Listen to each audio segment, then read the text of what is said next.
এখন অফিসে যাবেন? আমার অফিস তো সকাল 10টায়। নতুন বিয়ে করেছি তো, এই জন্য লাঞ্চের পরে যাচ্ছি। কেন, কিছু বলবা? আপনার ফোনটা একটু দেন, মায়ের সাথে কথা বলতাম। হ্যাঁ পাখি বল।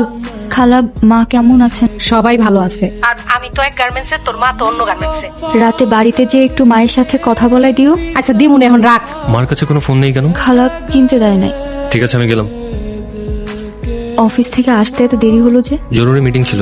কেন, কিছু বলবা? হ্যাঁ, আপনার ফোনটা একটু দেন না। মার সঙ্গে কথা বলবা? হ্যাঁ। মা, মা কে কাচ্ছে? কই কেউ না তো। মা, আমি স্পষ্ট কান্নার আওয়াজ শুনতে পাচ্ছি। কে কাচ্ছে মা? তবে বললাম না পরি ঘুমাইতেছে, রাখি। আমি বাড়ি যাব। কেন এত রাতে, কেন কোনো সমস্যা? মায়ের কাছে যাব। কালকে সকালে আমি নিজে নিয়ে যাব। আজ এত সকাল সকাল অফিসে যাচ্ছেন যে? অফিসে একটা ইম্পর্টেন্ট মিটিং আছে, মন খারাপ করে থেকো না।